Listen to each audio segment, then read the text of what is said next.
Welcome into the FutureSox RoundUp. My name is Elijah Evans, and I'm joined by my co-host Dylan Barnas today. We're back. We're back live. This is our second live show together, my fourth live show in general here on the Roundup, with last week being Jeff. We're getting used to this thing. We're figuring it out slowly but surely. I'm excited. We've got a few of our regulars in the chat already. Appreciate you guys joining as always. Super excited to just dive into things today. We've got a lot of news in the farm system this week. We had multiple prospect promotions up and down the system. And then, the first month of minor league baseball is already coming to an end here, which is pretty crazy that it's May in a few days from now. So we're gonna do, first of all, dive into our, the recent news, the prospect promotions, and then we're gonna get into our April team of the month. Dylan and I put together, two players per position on offense, and then a rotation and a bullpen of guys who really stood out within the White Sox farm system this month. We'll just kind of break through all those guys and talk about, who is really standing out to start the season. And obviously it's only 1 month, but in general, I think it's always good to look through the system and see who's performing well, and just dive into what's been working for all these guys and what we see from them moving forward. First of all, Dylan, how you doing, man? What's going on? I'm good. I'm glad to be back on. I had a blast the first time. It was really fun seeing all the comments in chat and answering some questions. But we got a really fun episode planned for you guys. Like Elijah said, Team of the month. First full month of minor league baseball is done, and we've got some guys that are performing really well so far. Yeah, definitely. I guess we should open up with this because the news just dropped. Baseball Toss, one of our guys who's always asking, what did you think of the Chicago Bulls Jerry Reinsdorf personal special going on with these new jerseys? I don't know. It kind of felt gimmicky to me. It felt like the Instagram posts you would see back in the day of like, oh, what if these MLB and NBA teams that share the same city swap jerseys? Like, it just seemed very similar to that. Yeah. I don't like them. That's the vibe it gave me too. I don't hate it, but I like the hat. I think the hat's cool. Yeah, the the hat's stock cool. logo is always cool. I think the dual hat thing. I don't know if you saw. There's two hats, and they're going to switch off between the two colors. Yeah. I like the hats in general. I think the jerseys are pretty gimmicky. I think at the end of the day, this is like the most classic Jerry, let's combine both my teams and market to both of them at once and make some money off it. And that's fine. It is what it is. I don't really read too much into jerseys, but I think hat is a yay, jersey is a for me. That's what I would say. That not the worst. There's definitely way worse City Connect jerseys, but not my favorite at all. All right, I was hoping for red pants though. Red pants. Yeah, that would have been kind of cool. Would have been unique for sure. Definitely would have been a unique situation. All right. Promotions. We'll start with Braden Montgomery because that's a big name, and then we'll talk about some of the other ones. But we knew this was coming, right? Like this was kind of bound to happen for a while. Braden Montgomery's just way too good to be in high A. It's just he's an elite talent. What did you make of the amount of time he spent in Canny? Did it feel appropriate? Did it feel too quick? I think it was about right to me. I think his minor league career has gone exactly how I expected to this point. Start in low A, get a taste of minor league baseball, and then he absolutely raked there and is moving up the system as he should. Because compared to other 2024 draft picks, he's on a similar timeline in terms of games played. Because, you get drafted in 2024, you spend about 2-3 weeks in limbo, and then you get sent out to a site. But at the end of last year, Braden Montgomery was hurt, couldn't play. So this was his first taste of minor league baseball, and he looked absolutely phenomenal in that loaded Kannapolis lineup. And I think that he could rise even higher among the ranks because it's Braden Montgomery, and he's one of my favorite prospects in the system. He could be up in Birmingham, maybe even Charlotte by the end of the year. Who knows? We don't really. Charlotte would be crazy. I think it's Birmingham probably. I think he spends the second half in Birmingham. I think it's kind of like a lot of the trajectory with the Sox where they've had a whole second half of guys that reach Birmingham and then they get their whole, true second half in one place, right? Where he can just get in his groove in Birmingham, assuming things go well in Winston. I think we'll see more of the same in Winston, honestly. I really don't think it's going to be a big jump for him. I think he's prepared to see that level of pitching. He's seen that level of pitching before in the SEC. And I think that he's going to, maybe it's not quite as quick of a promotion. I think he probably spends a little more time in Winston than he did in Kannapolis, but I don't think he's there for all that long. Is what I would be shocked if he's there farther than mid-July. I think around July. the All-Star break. That was exactly my gauge is July or so. I think is when he would be heading to Birmingham at some point. It could be sooner if he just completely tears it up. But I think you don't need to rush it. But at the same time, if he's doing well in a month or two, let's see it in Birmingham. Honestly, I'm kind of on the train of if he's ready, bring him up opening day 2026. Have him be Ooh, the PPI it's pick. funny. Sean I'm Sean on that Anderson of train. I I was on love him for this pick. CHGO earlier today, and Sean Anderson said the same thing. He said, "Is there a chance he makes the opening day roster in 2026?" I lean no. I just don't. I think you've got more of a I chance from don't Schultz think or so. Hagen Yeah. to make that PPI pick, and I think both those guys are kind of borderline expected to make the 2026 roster. Hmm. But I think with Braden, like we'll see, right? Like there's a chance he Yeah. just dominates Double A at the second half of the season, and they say screw it, skip Charlotte, like whatever. Yeah. Maybe I think it's a little eager. I think I'd rather take our time, see what happens. He'll be up at some point next season, I think. I just Yeah. think it's, more realistically second half of next year. And then you go into 2027 with him as, hopefully a key piece of your lineup if things go well from there. So Hmm. we'll see what happens. But good to see him in Winston. It's overdue for sure. Yeah. Not overdue, but ready. He was definitely ready. And then a 100%. couple other ones to mention, a handful of guys heading to Birmingham, a trio of guys all heading to Birmingham. Ryan Galaney, the FutureSox interview Look luck at that. continues. Look Look at at that that. happening. We had Galaney on last week, so for everyone listening, definitely check out that interview. Ryan Galaney is a great interview. He's a great dude. Yep. Just someone that's easy to root for sure, and a development, for the White Sox that the more late round picks the White Sox see success from and continue to go through the system, the better from an organizational standpoint, right? Like these guys, even if they don't become huge big league pieces, any 13th round pick developing and showing clear promise at the lower levels and getting into Double A as a legit performer is a great organizational sign. And Galaney, in addition to Caden Connor, also getting up to Birmingham, are two excellent examples of that from this 2023 draft class. Smaller schools, smaller conference guys, impressive hitters as a whole, had good college careers, but they get to Canny, they breeze through Canny, they get to Winston. They both had some ups and downs in Winston for sure last year. And then this year, they look strong enough in Winston where it's like, let's go. Let's make that jump to Birmingham and let's see what these 24-year-olds can do when they reach that key difference between high A and Double A.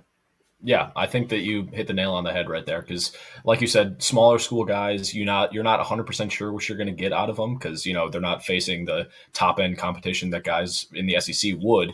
But Right. I mean, Galaney was set to transfer to Tennessee. We talked about that during his interview on Thursday, and he just has done nothing but hit. Like I'm not sure what he was like.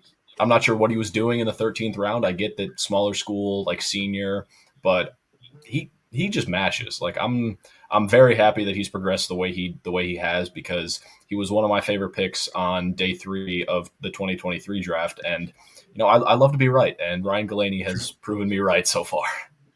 Yeah, this is kind of interesting because I Yeah. remember seeing this and I talked to Caden at the beginning of the season and said, "Hey, looks like congrats on heading to Birmingham, whatever." And then he was heading there and then wasn't. So Hmm. interesting little note. I think it was just a roster situation where they didn't have room, maybe. So then they moved him Yeah. back to Winston, where they needed more outfield in Winston because without Braden or McClain or Sauke there, I think they needed some outfield guys in Winston. And then now it's just like, all right, let's he's ready. And then obviously Braden Montgomery going to Winston clears that spot with Caden Connor in the outfield. So then he heads to Birmingham. It makes sense. Shane Murphy as well heading to Birmingham. Shane's a guy who's bounced around a little between the levels last year. Actually had some weird one appearance in Charlotte last year for whatever reason. Yeah, I guess this is actually Oh probably the boy. reason, to be honest, that Caden Connor wasn't in Birmingham. That probably is part of the reason Yeah. actually. And says, Oscar Colas was needed a spot, which he did need a spot in Birmingham. So interesting note. But regardless, Shane Murphy also heads to Birmingham. So those three guys head up to Birmingham. Birmingham's been pretty fun to watch, despite a lineup that is, a little lackluster compared to some of the different lineups in the organization. But with that said, now you had Galaney, you had Connor. It's a pretty fun team overall. Obviously, you've got the trio of pitchers. And then one pitcher leaves Birmingham with Kelman Gonzalez heading to Charlotte. That's an interesting one for me. Gonzalez, a guy who has been in Double A now since mid 2023. So he spent parts of 3 seasons in Double A. So from the experience in Double A aspect, I get it. But it's not like he's really been tearing up Double A. Do you think this is more a product of Charlotte needing pitching or more a product of let's push Gonzalez a little, see if he could be a big league piece sooner than later? I think it's a combination of both Yeah, because Gonzalez wasn't like great, but he wasn't awful either. Like it's not to say right. that he wasn't exactly like a Noah Schultz, Grant Taylor, Hagen Smith type where they're going out and dominating every 5th day. But Wickelman was very solid in Double A for the entire time he was there. And if they think he's ready for Charlotte, I'm not going to be the one to say no, he's not ready. But the Charlotte lineup or the Charlotte rotation did need pitching, and if there was one to go up, I would have assumed it was Gowans over him. But if they think Wickelman's the right guy for it, I'm not mad at it. But I would have assumed that if there was a guy to go up before him in terms of like, okay, the Charlotte rotation needs an arm, I would have assumed it was Gowans. Yeah, I would have thought it was Gowan's first too. I think with Kelman, it's almost a kind of yeah. I mean, I think this is where I was just going. Ian just said he Yeah. has reliever written all over him. I agree. I think the interesting thing about him being in Charlotte is you can kind of mix and match. You can give him the opportunity to make starts, but they could test out piggybacking him in a long relief role. They could try him out in different situations. They're still going to let him start for now in Charlotte because they need innings there, I think. But I do think it gives a little more flexibility where if he's already at the AAA level, if command doesn't tick up, you can say, okay, we're just going to give this guy some bullpen games and then bring him to Chicago. Even if it's not, if they want to maybe consider starting long term, maybe you bring him to Chicago quicker as a reliever. I still see Gonzalez as a reliever. I've thought that since the trade. I thought that when they made the trade when he was the fourth piece of that Crochet deal. So I've always kind of seen him as a reliever. Mm-hmm. But I think him being in Charlotte makes it a little more justifiable maybe to put him in the bullpen if they want to at some point in the near future. I don't think that a bullpen role like later on in the year is out of the question for him either, Yeah. because he's already on the 40 man. And with the Right. opener thing that the White Yep. Sox have been doing the last three, I think 4 games now, tomorrow, I think Tyler Gilbert is starting another game. It's his third of the last 4 games. Yeah, it's But interesting. if they want him to be like that opener guy, but he just goes like 2 innings, like, okay. I mean, I would be fine if he shifts to the bullpen because he's got stuff that would tick up in the bullpen. But Yep. yeah, if they think that he's ready for Yeah. a sort of like Jairo Iriarte role from last year, I know Well, Jairo wasn't yeah. great, but yeah, I'll be fine with it. What do you not to pivot too much, but like what do you make of Hyro? Because where I'm at with him is like I think he needs like a Phantom IL stint. I don't know what's Yeah, going on. It's the whole thing with him has always been, oh, the stuff is good enough where he can be a reliever if the command doesn't come along. The stuff hasn't been that good. That's no, the issue with Hyro is the stuff isn't even where it used to be and where it was in 2023. So with him, I don't know. I think he needs a few weeks off, maybe, or to yeah. just transition back into a bullpen role, maybe in Charlotte, just for a little bit to see what that looks like. I'm not sure what needs to happen there, but something needs to be adjusted with Iriarte in the near future if he's still going to be part of this big future. Yeah, I'm sort of the same way, but like he thinks. I mean, I don't want to say that like he thinks he's a starter, so let's keep him as a starter because I don't know what he thinks. But Yeah, like the velocity has ticked down since he got traded here. Like he was consistently 95 to 97 with the Padres, and then comes over and is like struggling to hit 95. So I don't know. right. It's been rough for Hyro, but hopefully he gets back Yeah. on track because when he's right, his stuff is pretty good. Yeah, no, I would agree with you on that one. I'm curious to see the way it plays out. I think I'm hoping for the best there with him. The last guy to mention in terms of promotions, real quick, and then we'll get into our April team of the month. Abraham Nunez is a Arizona Complex guy, a 19-year-old outfielder, Dominican Republic, who is now making his way to Kannapolis for his affiliated debut. This is a guy who's been pretty good over the past couple of years. A DCL season in 2023 with an 896 or 869 OPS, stole some bags. Pretty good approach. Last year in the Arizona Complex League, 53 games, 753 OPS, handful of 20 stolen bases in that time. Not a ton of power, but a young outfielder who will now join that group and obviously take Braden Montgomery's spot in that outfield. Will still probably be a fourth outfielder clearly because I think Nathan Archer has earned the right to have more innings in that outfield. So I think the outfield will be primarily McLean, Archer, and George Walkow. But now Abraham Nunez will fill that last outfield spot in Kannapolis. Yeah, Nunez is another teenage prospect to watch in Kannapolis. I think that's up to 5 now. You got Yeah, Reyes, it's a good Walco, one. Bonnemer, Mogollon, and now him. Mogollon, yeah, Yeah, exactly. I think so Ronnie still 19? Ronnie might be 20 now, he but might be 20. I think he's 20 now. Yeah. Yeah, yeah. But Anyways, it's a young team, yeah, and there's for there's a sure. lot of up arrow prospects in Kannapolis, and it could be really fun because young prospects performing well against older, more experienced pitching is always a good sign. Definitely another good guy to watch. Some swing changes supposedly. Ian says for Nunez as well, so that'll be fun to check it out. I really haven't seen much on Nunez. It's hard for Yeah. me at least to get footage of the complex leagues, but a guy that we'll be keeping an eye on and seeing his debut in Candy this week, I assume.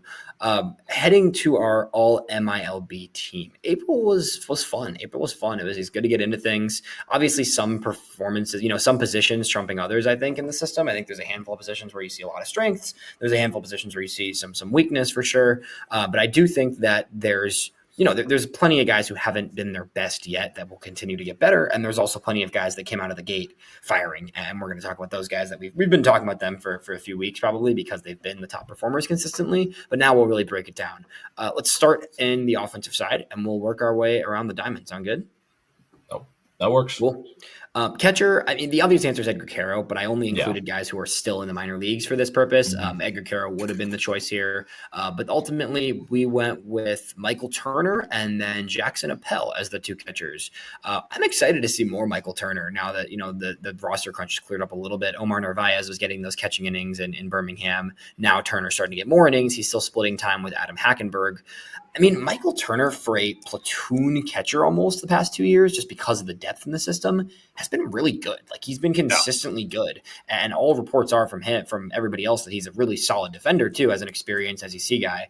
I think it's interesting to see, what is going to make of him. He's obviously going to be in Birmingham for now because you've got Kyle Teal in AAA who doesn't quite crack this thing. He's been solid, but definitely has had some ups and downs offensively. Michael Turner is just a consistent, great guy to have in the organization, in my opinion, from a catching standpoint, even if he's not necessarily a projectable big leaguer. Yeah, he's experienced catcher from Ole Miss. He was on that 2022 title team, I believe, and then with Arkansas, Jacob Gonzalez. He transferred, right? Yeah. But he was teammates with Jacob Gonzalez. We'll get into Tim Elko in a bit here. But yeah, Michael Turner, if he ends up being like that organizational catcher, I'm fine with that because, like you were saying, everybody seems to love throwing to him. Seems like a great guy, and if he can end up being a third catcher, backup catcher in the big leagues, that would be perfect because he was a 5th round pick, I believe. I could be wrong. Oh no, Turner was an older guy. Appel was a 5th rounder. That's what you're thinking of. Appel, Turner was, I believe, a 12th rounder. I want to say. I'm thinking of Calvin Harris. Calvin Harris. Yeah, you are thinking of Calvin Harris. Yeah. Turner's Arkansas, and Turner was a 9th rounder in 22, and then Appel, who we're going to talk about, was 5th last year. But yeah, there we go. Yeah. But solid catching depth. And then Jackson Appel is the other guy who, is not numbers popping off the page or anything, but Appel in his first, stint of high A, only 23 years old for a guy who's a 5th-year college guy, but is still on the younger side of those older college guys. Drafted last year in the 6th round, an underslot senior signing type of guy, but at the same time has been pretty solid in high A. He walks a good amount, pretty good plate approach, and by all means seems like he's a very quality defender. And again, organizational catchers that are good at defense and can work with pitchers well is always a good thing to have. Yes. Yeah. Organizational depth and working with the young, like sort of still need polished pitchers. That's what you draft catchers for, because especially ones that are from the SEC, they've worked with a lot of raw pitchers who have great stuff and just don't know where it's going and don't know how to sequence. Working with those guys will turn those pitchers into what we think they can be.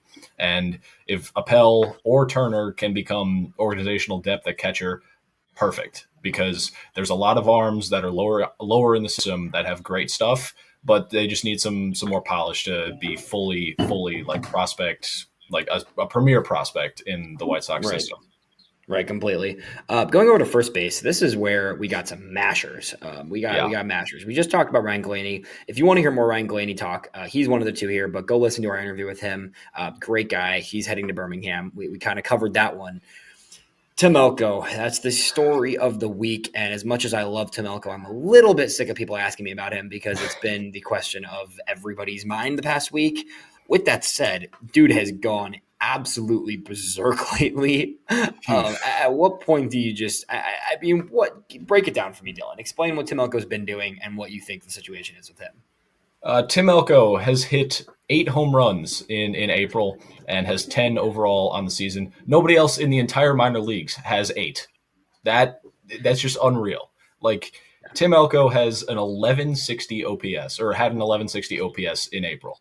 And I just don't know what else he needs to do to get promoted to the big leagues, because he's doing damage on sliders and off-speed pitches that he wasn't doing last year. He is chasing less. He's making more contact.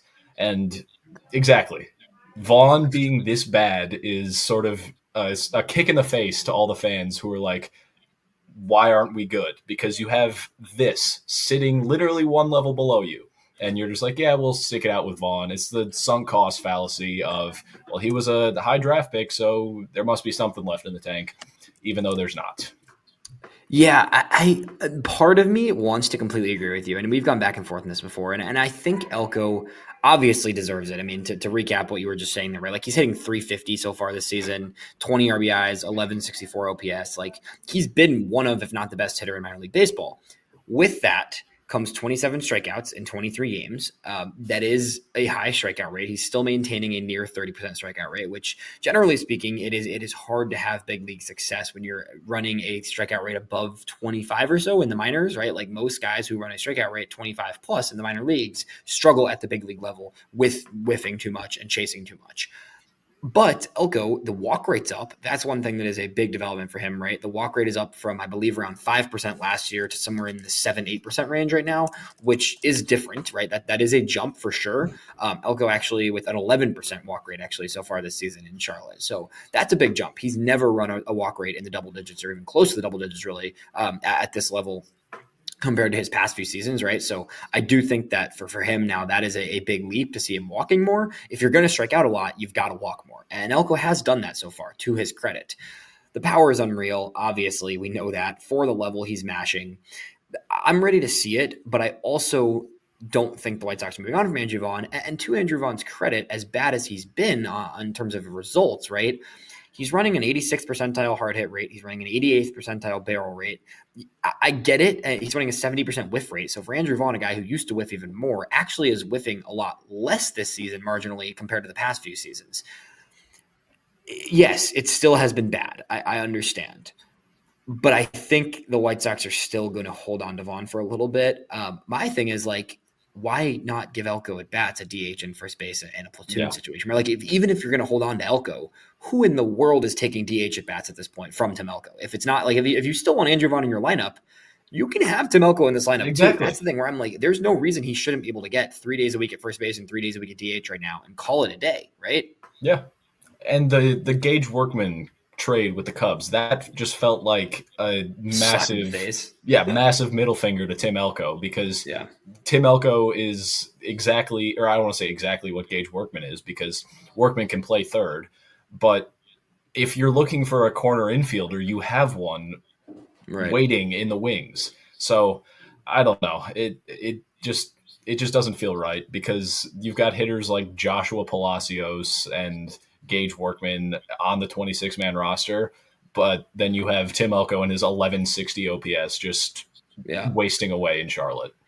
Yeah, it's time soon. It's got to be time soon. Maybe, I don't know. We'll see if we can get him on the show. Maybe that might be what needs to happen. I know somebody mentioned that earlier. This is can you get Elko on the show? So we may have to make that happen. We'll see what happens. But I'm ready to see it too. I agree with you on that. He is our first baseman of the month. Obviously, he is the hitter of the month in the entire system. I don't think that's really a question at this point. Second base. Also really fun, man. This infield in general, there's a lot of fun guys to talk about here. Very fun. So I did this when I was doing the infield. I was doing it on the most games played at a position, right? Because a lot of these guys are moving around. In the minors especially, we've talked about this. The middle infield is kind of a mixture of guys. There's a lot of guys switching off between short and second. There's guys that are switching off between short and third as well, between various guys. But in terms of guys that have primarily played more games than not at second base, it was Geraldo Perez and Javier Moquillon. Two really young, exciting guys. Perez being, the 20 years old in high A, and he's playing mostly second base in high A. And then Javier Mogollon being, 19 years old in single A. Really fun duo second baseman here, man. Tell me about what Perez is doing. Let's start there, because he, on the last week or two particularly, has been going off. I mean, Perez, I believe he leads the South Atlantic League in homers. And for a second baseman who's shorter in stature, I believe he's 5'10", 5'10", maybe. around there on a good day. But yeah, for a 5'10" second baseman to be leading the South Atlantic League in homers, that's you take that every day of the week. And a lot of people were sort of like, oh, the Vargas was the only notable name in that Fetty Kopech fam deal. Gerald Perez is making a claim for himself to be I don't want to say the headliner, but sort of like a notable piece from that deal, because he looks like he's a name to watch in the system. If I had to re-rank prospects today, I think he would pretty comfortably be inside my top 15, if not higher. Yeah, I'm with you. I think that the power is no, he's always been a power guy. So someone in the comments just asked, is the power part of his unexpected or part of his game? That was the calling card for him as a small guy who can really pull side power and really taps into his power better than his stature may suggest. I think that with Perez is the calling card because he is gonna strike out a good amount. He struck out a good amount last year. He struck out a good amount this year too. 27 strikeouts in 20 games, but he takes his walks and he really juices the ball. I mean, 11 extra base hits in 20 at bats, and they're hard extra bases. It's not just soft liners. His homers have been 106 off the bat, 109 off the bat, line drive shots. It's hard pull side power, and a guy that finds his pitches and hunts them and is able to hit them very hard. Yes, last year the power didn't quite come along when he came over to the organization, right? He played 30 games last year in Canny, 2 home runs, but the power is there. The power is definitely there. That he's been a guy in his career so far that has shown power in the past couple of years for his size, right? He's not a 30 homer guy, but he is realistically he could be a 15 homer guy with consistent doubles as well. 25 doubles last season, hopefully a good amount of walks, right? 62 walks last year, and already 11 walks so far this season in his first 20 games of the season. So a really good start for Perez, and something especially at high A. Like he's 20, right? Like this is not a guy who's 24 and just getting to high A, right? He's 20 years old. He just spent last year in single A, and then this year he spent all of last year in single A between the two organizations after the trade, and has continued to look very good this year and look adjusted already to high A. Yeah. It doesn't look like he's having to make a hard aggressive jump. Like he looks comfortable at the level already. Right. And then Mogollon. Mogollon. Essentially, take it away. Yeah, I'll the more time I can spend talking about Javier Mogollon, the better, because I know. In every way that Gerald Perez is that undersized second baseman with a power speed combo, Mogollon is that on steroids. Not literally, but he's an even shorter second baseman with just about the same amount of power, if not more, and can take bases like nobody's business. In 84 plate appearances, he has 2 bombs, which for a 19-year-old in his first taste of affiliate ball is more than fine. He had an 884 OPS in April. And the key thing that I want to mention with Mogollon is that not only is he walking a lot, he only has 5 more strikeouts than walks. And strikeouts were the key thing for him last year in the ACL. He was struggling. He had a K rate near, I think it was like over 30. It might have been close to 40. Yeah, it was high. But yeah, it was really high. And some people thought that the assignment to Kannapolis was aggressive. I just wanted to see it. I wanted to see how he would play in affiliate ball, and he's proven that he was ready for it. I don't know if the swing tweak has helped because he added a leg kick in the middle of the ACL season last year, but he looks really good, and I'm really excited to see him and Caleb Bonham continue to gel as that middle infield combo in Kannapolis. Yeah, totally. So for perspective on his swing rates, like he came up in 2023 in the DSL at a 13% walk rate, a 14% strikeout rate. So that was like, okay, this guy, at least in the DSL, is hitting for power. He's stealing bases. He's not striking out, and he's walking. Last year in the ACL, the walk rate ticks up to 18%, but the strikeout rate ticks up to 38%. So it was even higher than we thought there, right? Yeah. So coming into this year, it's like, okay, this guy's got fun tools. He's got power. He's got speed, but he's whiffing all the time. Yeah. So far this season, at the next level up, it's a 19% walk rate and a 25% strikeout rate. Obviously, small sample, right? Of course. If he can keep that strikeout rate around the 25% mark and he can continue to walk, continue to steal bags, and continue to show that power, you're looking at a top 20 prospect in the system, I think, pretty clearly. So exciting to see. A unique profile, of course, for a guy that's 5'7" maybe, but definitely a guy to keep an eye on as another second baseman. Heading over to shortstop. another, like, this infield has been, there's some really fun infield prospects, I think, and we'll talk about it. The outfield is definitely more lackluster in comparison to these infielders we're going to talk about. But like shortstop, it's pretty clearly Caleb Bonham and William Bergoya. Caleb Bonham being in Single A Kannapolis, and then William Bergoya at 20 years old being the primary shortstop in Double A, and that's one thing that we didn't know. Let's start with Bergoya at the higher level. I think that I at least thought, given Bergoya's size and given the two pedigrees, that Bergoya would be playing mostly second, with Jacob Gonzalez playing mostly short. William Bergoya has played 14 games at shortstop already in Double A, Dylan, and he is the primary shortstop there. Does William Bergoya stick at shortstop? Is there a chance? We've talked about this before, that he's been that guy that could maybe, but at the same time, there's a lot of guys in the system who are primarily shortstops, but probably second baseman. Where are you at Yeah. with Bergoya in that regard?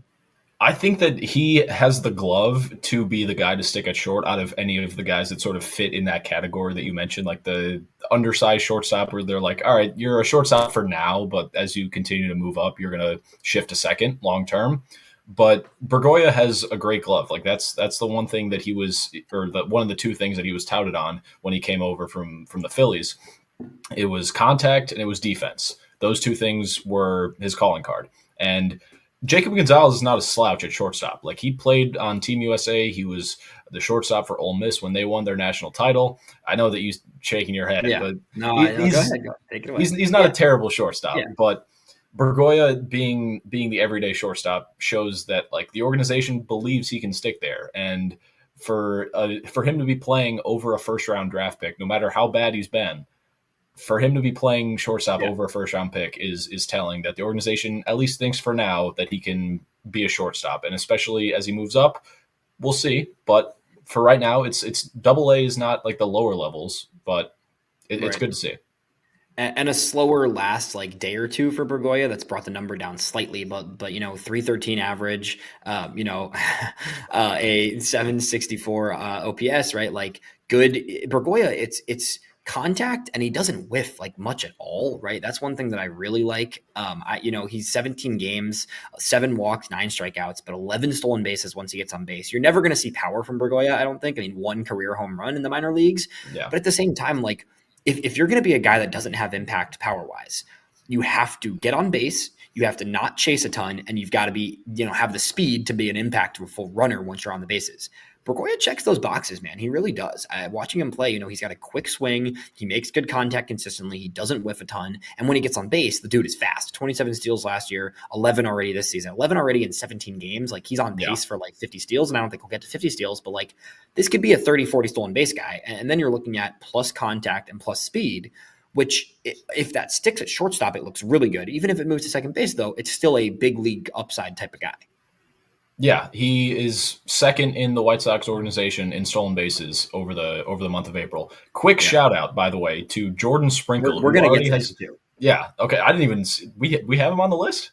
Oh yeah. He's on the list. I must have completely missed him then. He made the list, man. Perfect. We'll get there. But yeah, Bergoya, he's doesn't have like the over the fence power, but he has more than enough like gap to gap power where you can just stick a ball in the left center, right center gap and just run for days.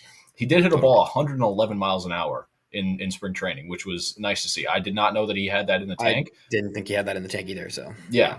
But if he can consistently, like, I don't want to say consistently hit balls like 106, but like if he can consistently hit balls like even 95 plus, like that's more than fine for a player of his archetype. Yeah, completely. Caleb Bonham, we got a good question that I want to get to, but first of all, I'm just going to go through his numbers. I don't think we need to do much more than go through his numbers here. Caleb Bonham is 19 years old. This is his first 18 professional affiliated games. Slash line of 313, 446, 516. That's good for a 962 OPS. 9 extra base hits in those 18 games, 12 walks to 15 strikeouts, and 7 stolen bases for Bonham. Is it fair to say, and this is maybe putting too much on him, but like, has Caleb Bonham shown 5-tool upside? Not saying he is a 5-tool player, but has he shown enough to make you think that he could at some point be at least average at every tool on the field?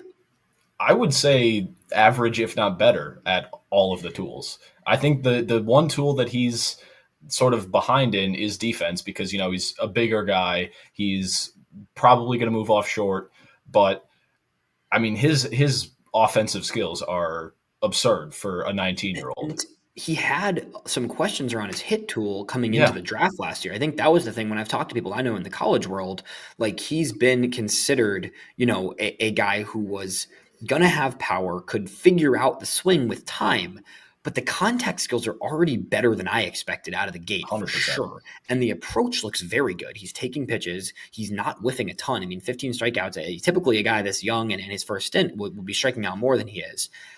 I think that Caleb Bonham has done everything he needs to do to already show that he's a top 10 prospect in the system. And upon a couple graduations, like he could be a borderline top 5 guy in the system, to be honest, sooner than later.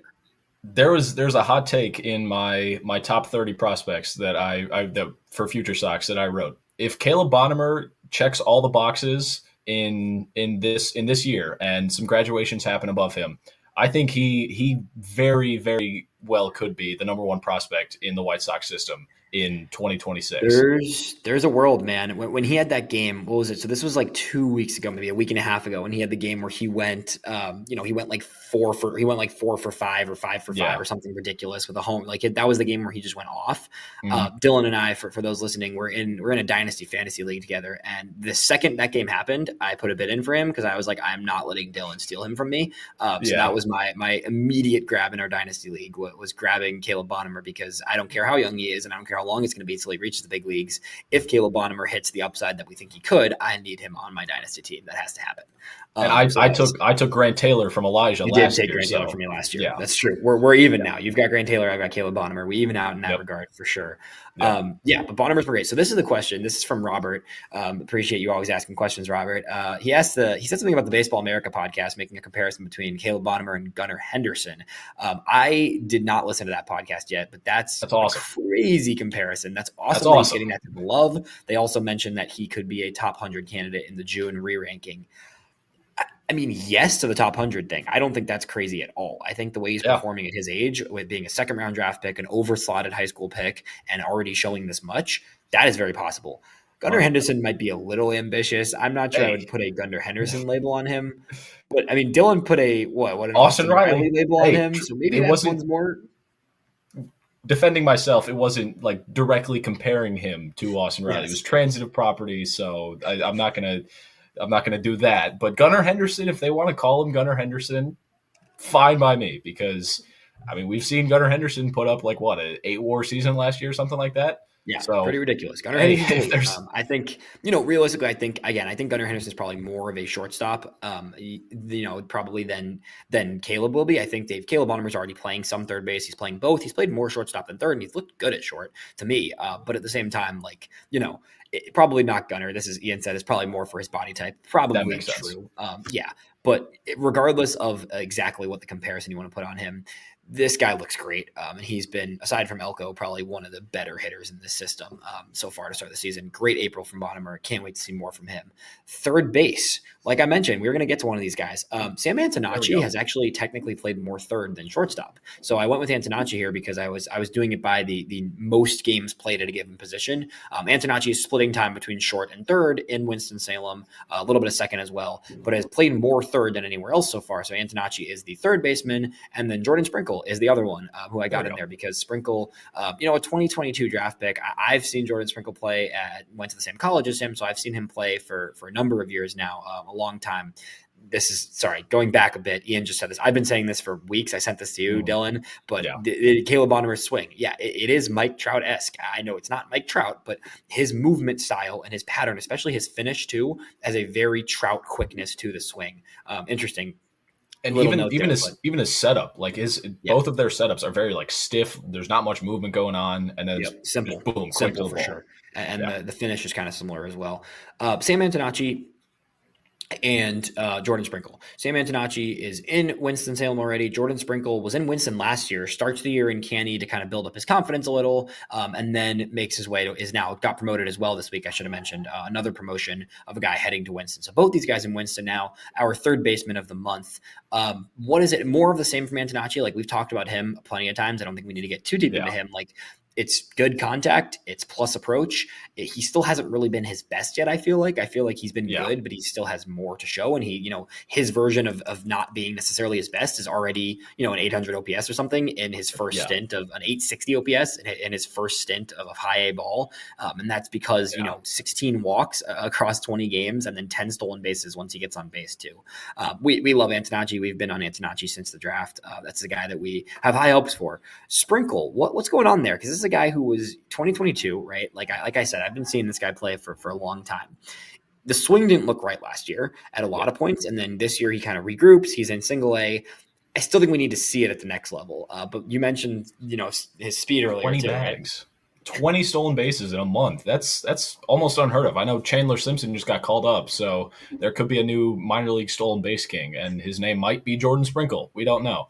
But I mean, 20 bags in a month is nothing to slouch at. And it's not like he's doing bad at the plate either. Like you got to get on base to steal 20 bags. Jordan Sprinkle's hitting 420. I did not realize that.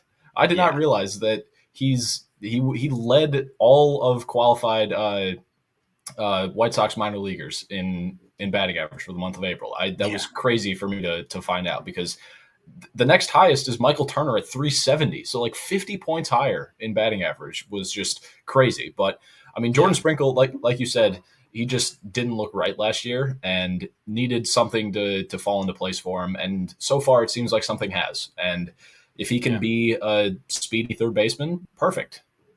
Yeah, well, we'll see what happens to Sprinkle. This is a guy who was glove first and speed first throughout college. The hit tool's always been questionable. He looks good to start the year, and we'll see what it progresses once he reaches the next level. But I'm looking forward to it. This is a guy who I'm most cheering for my Santa Barbara alum, my Gauchos. So I'm hoping things continue to trend the right direction for Sprinkle now that he's in Winston-Salem. Heading to the outfield. This is where we had a little trouble putting together everything, to be honest. I think there's a lot of outfielders in the system who were pretty not much going on this start of the year, right? I think obviously Braden Montgomery. We talked about Braden Montgomery off the top. We don't need to dive too deeply into Braden Montgomery. He's been the best outfielder in the system. He's obviously the top outfield prospect in the system, I think. I don't think that's even a question, right? Like Casey Stalkey gets Tommy John surgery. It's funny, weird to get Tommy John surgery as an outfielder, but we knew he had an arm issue. Stalkey's going to be out for the year now. He was in Kannapolis. So Braden going to Winston, right? Who are some of the other outfielders aside from Braden Montgomery that, while nobody else really stood out, some of the outfielders that were impressive? Nathan Archer. He was a guy that was sort of unheralded coming into this year. He was, I believe, he was a day 3 pick last year out of Bowling Green. Yeah, 12th. Won his conference's player of the year in his draft year. So it's always good to get a player of the year in whatever conference it may be in day 3. But Nathan Archer in the month of April batted 290 and had an 821 OPS. So for a day 3 pick, that's more than fine. One thing I will mention is that Archer is striking out a bit more than you would like. 19 strikeouts, only 7 walks. But if he can be that sort of 4th, 5th, or not even 5th outfielder, but like 4th outfielder, even rotational guy for Kannapolis, and as he moves up, that's more than fine for a day 3 pick. Yeah, and like Kerry just mentioned here in the comments, he's been coming up big in some big situations for sure. He's definitely had some clutch hits for that team in Canny, and has been a big piece of that lineup really starting to take off. And now that Braden Montgomery goes up, he'll be an everyday player there. So I think 100%. That he will get a lot of center field innings too, actually, with McLean and Walkow being more corner guys. I think they're still trying to get Nick McLean some center field work, but I think Archer will be the primary center fielder in Kannapolis now, which will be fun to see more innings from him because it's been pretty good. It's been, plus speed, pretty good contact overall, not a ton of power, but he's shown some juice, right? So another guy we'll keep an eye on. Another pick from last year who I think was a guy that I probably maybe the least on my radar guy of almost all the draft picks last year, 5th-year senior signing, Cole McConnell out of Louisiana Tech, is a guy who he got put in Winston because he was I just think it's more of an age thing more than anything. I think they needed another outfielder in Winston. They were trying to give Montgomery a little bit of time in Canny to just get settled in. So then Cole McConnell starts in Winston, and he's been a rotational guy. He hasn't played every day, but in 13 games, 780 OPS, he's getting on base at a 438 clip. Has shown some pretty good contact overall. So Cole McConnell, again, more of a depth guy probably in the organization, but has started the season strong, and it's always good to see these recent draft picks start good. Yeah, McConnell is, I think it was the 10th round pick out of Louisiana Tech. Yeah. But yeah, McConnell looks great so far. He batted 289 in April, 4 bags, more than fine. Still waiting on his first professional homer, but he was never going to be the type of guy to hit Tim Elko type home runs in a month. But yeah, if he can be sort of that prototypical center left fielder for Winston, and even as he moves up to Birmingham, because Birmingham's outfield is up in the air, but yeah, McConnell looks great so far this year, and it's pretty similar to Archer, where a lot of uncertainty around day 3 or like day 2, day 3 picks, and if they develop into something, then perfect. So McConnell looks good. We'll breeze through these next two. Somebody just asked about it. Wilfred Veras and Dominic Fletcher were the other two for us. Two upper minors guys. Veras being in Birmingham and Fletcher being in Charlotte right now. Wilfred Veras has looked solid. It hasn't been great. The thing with Wilfred Veras is it's kind of more the same. My issue with him is just it's been pretty similar production now for a couple of years. It's been a lot of homers, a lot of doubles, a lot of extra base hits all the time. But it's 140 strikeouts last year, and already at 28 strikeouts in 20 games this year. Luckily, the walks are ticking up a little. 12 walks this season compared to 12 walks, 28 strikeouts. He's stealing bases too. Like Wilfred Veras is a good player. He just whiffs a lot, man. He swings and misses a lot. That's my thing with Veras. I really want to see that strikeout rate start to come down because man, he hits the ball hard and he runs well. And he's slowly but surely getting a little bit better in the outfield. He's not a great defender, but at the end of the day, a below average defender that whiffs and strikes out over 30% of the time is going to be hard to continue rising. But with that said, Veras is only 22. I think people forget how young Veras is because he's been in Double A for 2.5 years now. He's been in Double A since mid-2023 when he was 20 years old, but he's only 22. There's still time for Veras to start continuing to work on that swing and minimize the chase as much as possible. Dom Fletcher, what's going on? Dom Fletcher, the pitcher, that is true. Hey. Dom Fletcher, the pitcher, has been throwing a little bit. People say in the comments, but what's going on with Dom Fletcher? Dom Fletcher, I did not realize this, posted a 910 OPS in Charlotte this month. Which, hey, the big league club is currently rolling out Joshua Palacios as their everyday leadoff left fielder, right fielder. Yeah, I don't know. I guess, right? That is what's happening right now. Yeah, but Dom Fletcher only struck out 12 times in the entire month of April and batted 288 with 4 homers. That seems more than fine for a guy that we didn't see a lot from last year, and apparently he's pitching now. But it was funny. It was funny to see his MLB.com prospect page, because you have to tab over into batting stats now because it defaults to pitching, because you have to see like, okay, I don't care about his 1 inning of work. I want to see the entire month. Yeah. Yeah, my issue with Fletcher is, he's not even a prospect now necessarily. And then Ian mentions Corey Yulks as well, who has 1,000 OPS or whatever. These aren't prospects in my mind. These are, at this point, these are like, mid-tier veterans, right? So they're depth guys. I'm good on that front. And talking about, that's fine by me. But, not much to say there. I'm good moving to pitching. How about you? I'm more than Lance, or I was going to say, Lyle Miller Green. Yes. Yeah, bench bat. That's who we put as our bench DH masher is Lyle Miller Green, who's been great in Kannapolis. Yeah, it's been.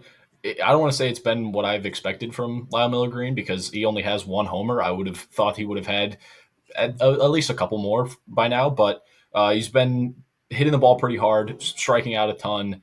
5 stolen bases, which is nice. Pretty much everybody on that Kannapolis lineup has like 3 or more bags, even the slower guys. I don't know what Chad Pinder is telling them once they're on the bases. Run. Yeah, they must like be terrified of first base or something. But yeah, LMG in April batted 278. It's a 919 OPS, so a lot of extra base hits. Did leg out a triple, which he is a bigger guy. It's fun to see big guy triples, but LMG has some decent speed for a bigger guy. Yeah, no, I'm with you. It He hits was the ball worth hard. it. I'm excited to see him keep going. He's an older guy. He's obviously got to do this at the higher levels to have any significant intrigue. Similarly to what Tamelka went through. I think at his age and position, of course. Pitching. Let's get into pitching. We are taking our sweet time today, but it's all good. Oh yeah. Rotation. We've got 5 guys in the rotation. We don't need to talk about the 2 first ones too much, I think, because we talk about them almost every week. I think every single time we talk about the trio in Birmingham. The first 2 pitchers in the rotation, Hagen Smith, Grant Taylor. Noah Schultz has also been fine. I'm not putting any bad stock in any of these guys, but a little bit better performances from Smith and Taylor so far. Both of them, all 3 of those guys have had uncharacteristically command. I just think it's early in the season. I think they're still finding themselves. I also think umpires in AA are inconsistent. And I think honestly, this may seem a little weird, but I think their stuff is too good sometimes to get calls from umpires that aren't used to seeing stuff that's that nasty sometimes. Some of their sliders where they'll go backdoor on sliders and I'll be like, that's a strike. And because it's a backdoor slider, it won't cut in enough where it'll get called for a strike, even if it is sometimes. Regardless of the point, Hagen Smith, some walks, right? 10 walks. He had 1 start where he couldn't get out of the first, but 25 strikeouts in 13 and 2/3, a 2.63 ERA, only 6 hits allowed in 4 starts. Nobody's hitting these guys. And then Grant Taylor with, his 3 inning limit per start, but still in those 11 and a third innings, 14 strikeouts, 4 hits allowed, I think. Nobody's hitting these 2. They're not getting hit at all. It's just command has just continued to be a slight issue for both of them. Yeah, those 3 in Birmingham have just they just need a bit more innings under their belt this year because it's early, like you said, and I think once we see them in June, July, we're going to be seeing a lot of 4 innings, no hits, 9 Ks. I'm going to expect that or I don't want to say expect that, but I'm going to if I see that, it's going to be like, oh, okay, Hagen had a good game, or Noah Schultz is doing Noah Schultz things. So, like you were saying with umpires, Hagen Smith had 1 start where he made a lot of great pitches and none of them got called, and he got yanked from the game. So it's unfortunately the game in AA, but a lot of those 3 guys look great. Looks good. Those stuff looks good for sure. I think the command will come with time, and we'll be monitoring them. But those 2 are in our first 2 guys in the rotation. The next 2 are both in Winston-Salem. Really, really nice development so far this year from Tanner McDougal. I need to watch more of his starts because I haven't gotten the chance to watch quite enough of him. I only watched one of his starts in actual time, and I obviously watched the highlights from our guy Ian, who does a great job with those and helps me catch up on the pitching, which is awesome. But Tanner McDougal, man, with him, it's always been command, right? And I think people forget how young he is.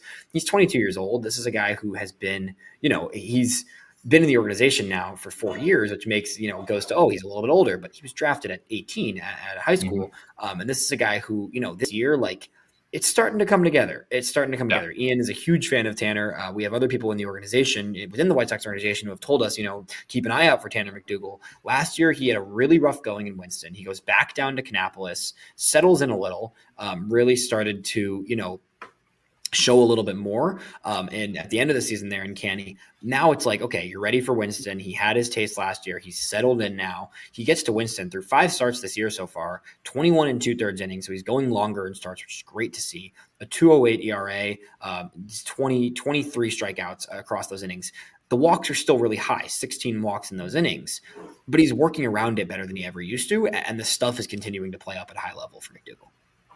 Yeah, McDougal has always been a guy that I'm always waiting for everything to click, because if everything does click and the walk rate goes down to 10%, even that number is a bit higher than you would like, but that number for Tanner McDougal is if he gets to a 10% walk rate, he's going to be a very good pitcher, because the stuff is very loud. He's a big framed guy, and it's just about everything moving together and moving in sync to be able to throw strikes consistently. And he looks good so far this year. The walk rate obviously is a bit higher than you would like, but he's been able to limit runs, limit contact. And so far McDougal looks very good through his 21 and 2/3 innings so far this year. Yeah. No, 100%. I'm with you there. I think it's gonna hopefully continue to trend that direction because he could be a piece. Like this is still a guy who was top 30 at one point, is out of the top 30 now, but could easily slip back into it given that he's still 22 years old despite being in the organization for a long time, and he's got the juice for it. He's Mhm. definitely he's hitting numbers. Ian pointed out here. Yeah, Yep. he could hit 100 someday. That's for sure. He's definitely Yep. got the arm strength for it. Lucas Gordon, the other guy in Winston Salem that we should mention, who's the fourth guy in our rotation here. Lucas Gordon is just doing what he did last year in Kannapolis, and then he got to Winston and it ticked down a little bit, and now it's ticking up again because he's used to the level. He feels like the guy who's going to like in a handful of games is going to adjust to the level he's at every time because he's Right.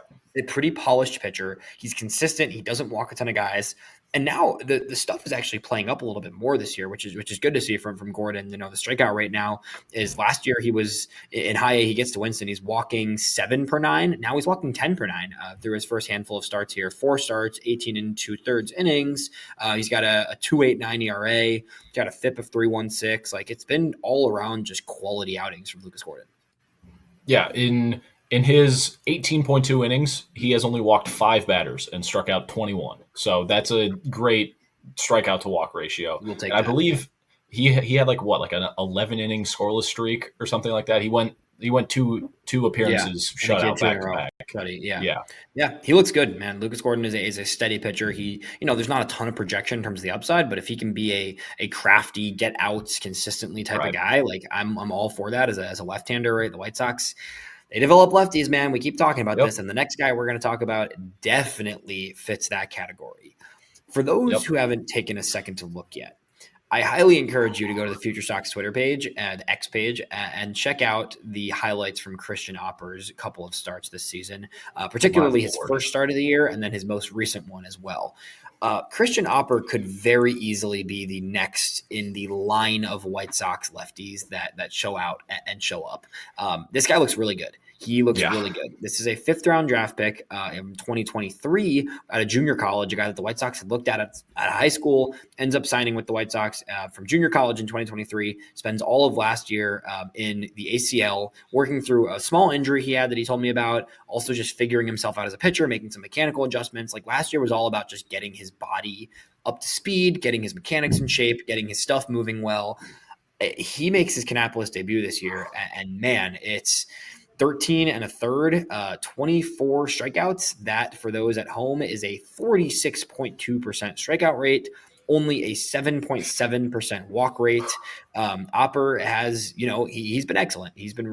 really, really good. A 3.38 ERA, but this is the one thing I love. I'm a FIP guy, man. Like I don't know about you, but Yeah. I think for I personally put more weight in FIP, and I think in general, like its ability to just focus on the outcomes purely in a pitcher's Yeah. control, right? Like it's prioritizing walks and strikeouts over anything else, and home runs allowed. Opper with a 3.38 ERA, but that translates to a 1.36 FIP so far this season. Um, he just looks really good, dude. It's a plus fastball and a plus sweeper and a changeup that has been sneaky good. And he added that changeup this offseason. He told me that he's been playing around with the changeup for a while. He's always had a changeup, but he's never really liked it. It's never been good for him. He changed his changeup. The White Sox casually becoming the changeup central of baseball, honestly. And Opper, with a plus fastball and sweeper already, if that changeup takes another step forward, you're looking at 3+ pitches. Yeah, Opper looks like exactly what I expected from him last year, but it Yeah. was rough last year. Struggled with command. He said it himself. His mechanics weren't in sync. He was struggling with his delivery and everything that had to do with the mechanical side of things. Because in terms of pure stuff, it's great. It's always been great. Yep. But with him only allowing 4 walks through his first 13.1 affiliate ball innings, Yeah. that's a real sign of something special happening with Hopper. And it's gonna be interesting to see how his arm plays up or holds up over the longer season. But if he can continue to throw even like 3-4 innings a start, like this is a top 15 prospect very easily in the White Yeah. Sox system. Yeah, and the first start was 4 2/3, and he gets pulled just with a little command drifting. And then the last start was 5 full innings with only 2 hits Yeah. allowed. Like, I'm excited to see what Opera looks like. I think the fastball being, mid to upper 90s, right? I think he's topping 97 right now. I think he's sitting around 95. But then his sweeper being at, at a 80-ish part range, like that is crazy. I'm going to pull up a little bit of data here just because I have some data on him. So I definitely want to, give the people some further information on Christian Opper here. I mean, the fastball being sitting at 94 point. This is from his first start of the season when he went no hit, a handful of no hit innings. So I don't have the most recent start, but his first start of the season, it's 94.5 sitting, topping at 97.7, a strike rate of 70% that game on the fastball with movement. It's a pitch that has, 14 inches of horizontal, 14 inches of vertical vert and 13 inches of horizontal movement. It's not even a straight fastball, right? It's like if he was throwing a four seam, it could probably get up even further in terms of velocity, to be honest. But he's got movement on it. And then the sweeper was sitting at 77. So that's a over a 17.5 mph difference between his fastball and his sweeper. And then that sweeper having 13.5 inches of horizontal movement with pretty much flat vertical movement as a sweeper. And then you got a changeup mixed in that is sitting at 80 or so, but he was able to throw it in that game for an 80% strike rate. And it's got 16 inches of movement towards his arm side, right? Really good metrics, really good stuff, and just a live arm in Christian Opper. Yeah, I'm really excited to see him continue to throw this year because if he can be the next part of the next wave of prospects, there's not many good young pitchers in the White Sox organization. Blake Larson went down with Tommy John. That sucks. But if Opper can be the sort of next wave of talent that comes up, because that was something that the last rebuild failed to have, is there was one wave and then there was nothing. There was no supplemental pieces. Yep. But if Opper 100%. If Opper can be a guy where, he's 21 years old and the rotation is full, it's Grant Taylor, Noah Schultz, Hagen Smith, etc. That's a trade piece right there. And that even if he nets you like a solid big leaguer, like that's a development success. Like that is something. Or just a guy to have in the pipeline too, right? Like you need those guys in the pipeline, and even if he becomes, a reliever, whatever, like the stuff is good. It's so good. For sure.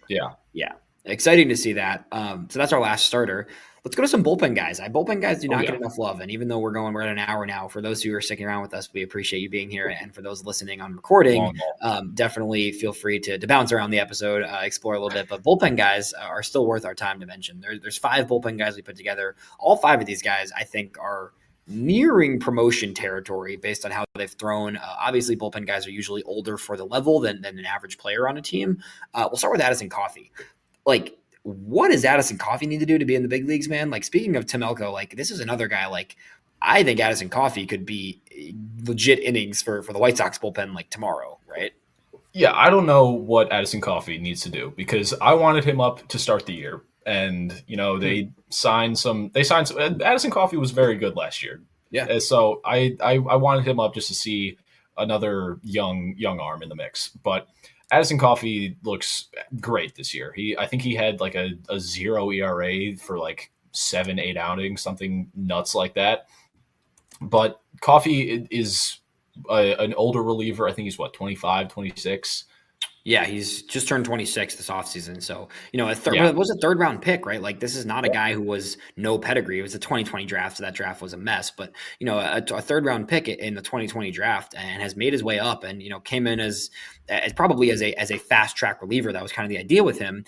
And then last year, like a 1.55 last year between Birmingham and Charlotte, 1.55 ERA, just continuing to shove. The strikeout numbers were high. This year in 14 2/3 innings, he has 28 strikeouts, Dylan. Like, I mean, come on. And maybe not the ERAs. Sure, the ERA is 3.68. ERA doesn't matter in that tiny of a sample size, right? Like a couple home runs have burned him so far early. 28 strikeouts in 14 2/3. Like, I'm ready to see that at the big league level if you're doing that in Charlotte. Yeah, it's just another young bullpen arm that should get innings, but isn't going to. Because, you can maybe trade a Penn Murphy. You can maybe trade a Tyler Gilbert. DFA maybe. A Penn Murphy, or it's not probably. But yeah, regardless. Yeah, but I hope Coffey gets some run in the big leagues at some point in the very near I'm future. hoping Because later at some point this season, if somebody goes down with injury or something, like the 40-man thing is also tricky. He's not on the 40-man, but like Coffey deserves to be in the big league pen sooner than later for sure. Andrew Dahlquist is next up. Andrew Dahlquist has been really good for 2 years now. And I think this is another guy who's like pedigree doesn't fit results early on, so then falls off the radar, and that's normal. That's kind of what happens. But Andrew Dahlquist was a starter coming up. The organization, developing as a starter, it transitions into a bullpen role, I believe, just last year. I think he was still making starts most of 2023. Last year, transitioned to a bullpen role, spends the whole year in Birmingham, was really good all season. The strikeout numbers were solid, still a little bit iffy on the command here and there, but pretty good numbers all around last year. So far this year, 7 outings, 12 and a third innings, not a single run allowed. Zero. What is it? 3 hits allowed in 12 and a third. So 3 hits and 4 walks. So he's allowed 7 base runners in 12 and a third innings to go along with his 11 strikeouts. Charlotte, please, it's time. Yeah. I mean, Andrew Dahlquist is 24 years old. He's been in the organization for since 2019 now. So he was an 18-year-old high school draft pick. Yeah, he isn't the starter that you maybe envisioned him to be when the White Sox drafted him in the 3rd round. With that said, a ton of progress made in the past 2 years as a reliever, and all done in Birmingham. So it's enough. We've seen 45 games of Andrew Dahlquist in Birmingham. I'm ready to see him in Charlotte, and I'm ready to see Andrew Dahlquist have a chance to make his debut later this season, honestly. 100%. It's the similar Addison Coffey statement where, young guy who isn't going to get innings in the big league pen, but is absolutely deserving of it because Dahlquist, like you said, 0 ERA through an entire month of minor league baseball. That's probably it's the 3 hits that stands out to me too. Literally not getting hit at all. Yeah, it's not he's getting hit a little. Crazy. No, he's not getting hit at all. No. Moving on to the next guy, Robert just asked about him. This is our 3rd guy up in our all April bullpen, Jared Kelly. So I had a great conversation with Jared Kelly in Arizona that I'm not sure I told you much about, but I talked to him on the backfield, just catching up with him a little bit. I met him in Birmingham 2 years ago when I was out there doing coverage, and catching up with him in Arizona this spring. He was like, man, I have not been healthy in a long time. And it is clear, and you can see it. He's struggled the past few years. He hasn't been the version of this himself that we hoped he had, he was going to be, right? This is a guy I was super high on as a 2nd round high school pick in 2020. Similar line of thought to some of these other guys we're talking about with Coffey and with Dahlquist. Sometimes draft picks, starters, pitchers especially, it just doesn't work as a starter. That doesn't mean they can't be a successful pitcher, and an adjustment to a bullpen role can often really unlock some things for guys. Kelly gets off-season shoulder surgery. That's what he was telling me. He hadn't been feeling right. He got a procedure done on his shoulder. He'd had a couple minor procedures over the past few years, but just decided this off-season, they decided it was time to just get the shoulder fixed, get in there, take care of some things. I don't know exactly the nature of the surgery. Has shoulder surgery, comes into the spring, spends all of February kind of ramping up his arm, and then started throwing live a little bit behind schedule of some of the other guys, but then got in games live in March and really started to feel like his stuff was coming back and that it was more lively than it had been. So far, and this is a guy who was in Double-A for much of last year, or for a few games last year, and then spent the rest of the time in Winston. So far in Winston, a guy who, an example just like Tanner McDougal, Kelly's 23 years old. I think it seems like he should be 25, 26 now because he's been in the organization for so long. He's only 23, and the stuff has always been lively. And if he's more healthy than ever, I'm ready to see that at the next level too, because his only experience in Birmingham, he really struggled there. But this year, through 8 games in Winston-Salem in April, 8 2/3 innings, 4 hits allowed, 3 walks, and 12 strikeouts across those 8 2/3 innings. Just like Dahlquist, has been lights out so far. Yeah. 0 ERA for Jared Kelly. The walks is going to be the big thing for him going forward, because if he can limit the walks, it's going to be it's up arrows for him. And 12 punch outs in 8 2/3 innings, you do the math, it's 1 out away from 9 innings. So it's an above 12 strikeouts per 9. And for Jared Kelly, it's always been about health. You were saying it. You went on you were talking about his health, but if Jared Kelly can just be healthy and be the guy that we thought he could be coming out of high school, that's perfect. Yeah, 100%. I think that he should be in Birmingham soon. Let's just move it up the chain, right? Coffey to Chicago, Dahlquist to Charlotte, and Kelly to Birmingham. I think that is I would do that tomorrow. I don't know if it'll happen immediately, but all 3 of those guys, excellent Aprils, all deserving of promotions in the near future. A name that is probably 2 names actually that are probably pretty unfamiliar, I would say, to the general public. And I hope for those that are actually watching us right now, you probably might know these names because we talk about every single player in the farm system. So we appreciate you. But Cleat Hartzell Hartzog is a fun name here. A guy who, Oh yeah. an undrafted free agent last year, who made it to, also, first of all, his full name is awesome. Cullen Cletus Hartzog. I don't know if you knew that. That is just a sick I did name. not know that. That's just great. But Cleet Hartzog, great name. And this is a guy who was undrafted last year. One of the first guys that the White Sox signed as an undrafted free agent last season, and was pretty quickly, made his way to Kannapolis last year. Really good last year to start his professional career. 6 games in Canny, gave up 1 run across 8 innings, 10 strikeouts. And this year, actually pretty crazy. His line so far this year is almost exactly the same as what he did last year in Kannapolis. So last year in 8 innings in Kannapolis, so far, his minor league career so far, 8 innings in Kannapolis, 3 hits, 1 run, 10 strikeouts. This year, 8 1/3 in Winston, 4 hits, 1 run, 9 strikeouts. That's consistent, man. That's consistent if you ask me. Yeah, that's a 1 ERA. So if he keeps that up for 900 innings, there's a Hall of Famer right there. Exactly. Yeah, Cleet Hartzog That's is. Yeah, he's been great. Him being undrafted and the White Sox grabbing him was pretty cool because he's a funky guy, and it's stuff that you wouldn't expect from a reliever of his stature. He's a big guy, and he moves pretty well for his size. I'll say that. Yeah. Yeah, he looks good, and he's a guy that has been solid so far, and has been probably the stud of that Winston-Salem bullpen to this point, and has just really been a consistent guy all year for them. And I think is given the fact that he's 23, he's already in Winston, like a fun out of nowhere type of relief arm to keep an eye on, which is always great.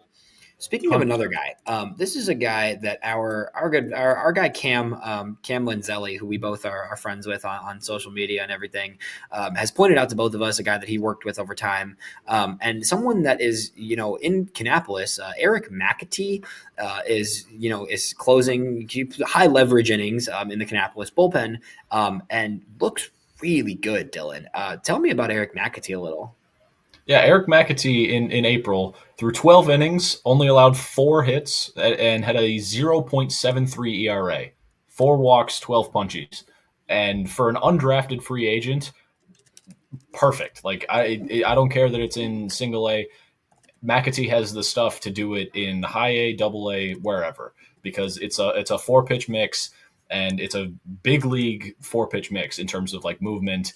The velocity, obviously, you would want more velocity as you go up, but McAtee looks great. He looks like a future big, or I want to say big leaguer, like right away, but he looks like an arm that could pitch out of a big league bullpen someday. Yeah, McAtee looks good, man. I think that this is, actually speaking of that chain of command of all those guys that need to move up a level, let's get Eric McAtee to high A, I think, right? I mean, undrafted guy, 6'5", lengthy, has a lot of movement on his stuff. He's throwing 4 pitches well with command. This is a guy that I think, at 24 years old as an undrafted guy, I think let's get him to Winston-Salem. Rounds out our bullpen. That's a pretty fun group of 5 pitchers. I think it's a cool Very mix fun. too, because it's 3 high level draft picks who didn't necessarily pan out as starters that are now really finding their groove as a reliever, and then a pair of undrafted guys who were undrafted guys that get stuck in the bullpen like most of the time are not going to do much. And these two look really good. And that's the type of thing that we like to shine up, to put some shine on and just get into there. Just a brief thing, just for somebody that just joined in, David. We appreciate you asking about Perez. We did talk about Gerald Perez earlier. Gerald Perez looks good. He looks really solid. I wanted to just mention that for you. He does look really good. The power's been legit. That will just about do it. If anybody else has any questions, throw it in the chat for sure, and we can finish out with a few questions here if anybody has anything. But that's most of what we got here today. The All April team for FutureSox. It's fun. Peyton Pallette, a good request, had a few rough games this month. Has had a few rough outings, so he doesn't crack our team of the month. But a guy that we still have high hopes for. A couple of blowups early in the season, doesn't do a ton. He was with big league camp this season and 18 strikeouts in 10 2/3 innings for Pallette. So the stuff is there. Just got hit hard a couple times, and that happens. I think his numbers will very much even out as the season goes on. I think right now the ERA is inflated because he gave up 3 home runs, 2 being in 1 game. I think so. Not a big deal there for Pallette. I'm not worried about him at all. I think that will be a guy that will make one of our May team of the month or June team of the month most likely. 100%. Cool. Dylan, you got anything else? I think that's all we got That's for pretty today. much it. We talked for a while. Thank you to everybody Yeah. for tuning in. We appreciate it for sure. And for those listening and recording, thank you for catching up with us and hearing about the top performers in the system. We will be back soon. I TBD for next week. I might have a conflict next Monday, but otherwise we will be back soon enough on the FutureSox Roundup. And thank you to everybody for tuning in. Appreciate it. Thank you, guys. Thanks, Dylan.